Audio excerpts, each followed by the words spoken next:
Hey everybody, how are you? It's Dr. Cruz, author of Maximize Your Superpowers, and I'm the creator of the June 9th online seminar by the same name, Maximize Your Superpowers. And I haven't made a video in a while because I've been so busy. Something really big is happening this month, and I'm going to share it with you later on this month. But right now, I want to talk to you about the relationship that you have, whether you know it or you don't. You have a relationship between your thoughts and your emotions. Your thoughts and your emotions have a relationship. And so I want to empower you today by reminding you that when you feel something, you don't have to be a victim of your feelings. You don't have to feel like, you know what, I don't have any power over my feelings, because you actually do. You have a lot of power over your feelings, because your feelings are created by what? By the relationship of your thoughts with your body. So this is partially how it works. You have a thought, whether you have it consciously or subconsciously, right? This is the conscious mind, this is the subconscious mind, right? And so your brain is always thinking, it's always interpreting, it's always perceiving, it's always on, right? And so we receive information through our 5 senses, not our 10, but our 5 senses. And so when we receive that information in, your brain goes to work through interpretation, perception, associations. And that thought communicates through chemicals in your brain, and it communicates with the rest of your body, and it creates a feeling. And your feelings then reinforce your thoughts. So unless you break the pattern and interrupt the pattern of your thought process, you can't really change your feelings, because your feelings just kind of show up sometimes. And until you learn that you have a conscious mind where you can say, no, I don't agree with that thought. Just because I have a thought doesn't mean I have to accept it. And this is where your power lies, with your conscious mind. Because your conscious mind is your logic and your reasoning and your willpower and your decision making. So make the decision today that when you get a glimpse of yourself, this is why mindfulness practices is so important, because when you become more mindful of, I'm wiggling my fingers, I'm taking in a deep breath, how does that feel in my body, right? When we become more mindful, we turn and train the conscious mind to be more aware. So when you become more aware habitually through your practices, then you become more aware automatically when you're feeling something. You can catch yourself in the process of feeling, and you can consciously say, you know what? I don't like what I'm feeling right now. I need to do something. With my conscious mind, I'm saying I need to do something, because motion, remember this, motion creates emotion.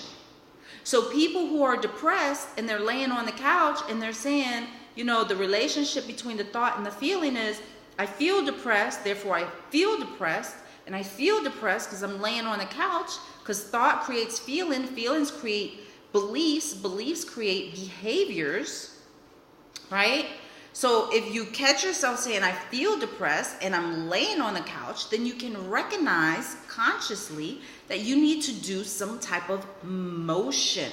You have to get up and do something, as much as it may feel daunting because you're depressed. And when people are depressed, they don't want to do anything. But you have to understand something. You're the creator of everything inside of you, okay? You are the commander of your brain. You need to start taking command of your brain and your feelings. Don't let them bully you, okay? Don't let them dictate anything. You dictate. It's like moving from the passenger seat into the driver's seat. It literally is. If you can visualize being in a passenger seat where you have no control, you're just kind of seeing stuff, observing it. But then you say, you know what? I'm going to visualize moving from the passenger seat. Have you ever climbed over the middle part of your car and jumped into the driver's seat? right? That's what you need to do in your own mind for your own life. Jump from the passenger side, just visualize it, into the driver's side. And now you take control. Now you're driving this thing called your life. Now you're in control. This steering wheel is guiding you. The steering wheel is your thoughts. And you're guiding your life through your thoughts and your emotions. Okay? So today's message is you have personal power.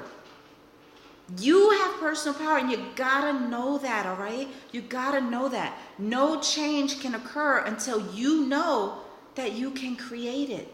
You create it. Don't wait on anybody in the world. Don't even wait on Jesus. Jesus is waiting on you, okay? You gotta get up. He said, pick up your bed and walk. That means get yourself into action, because motion creates emotion. All right, so I've given you 2 big hints. Number 1, if you feel something you don't like, change what you're thinking. If you feel sad, immediately go to a gratitude list. I'm grateful for my life. I'm grateful that I have another opportunity to do something better. I'm grateful for the oxygen. I'm grateful for clean water.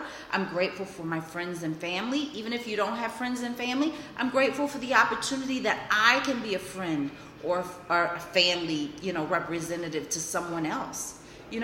Focus on your gratitude list.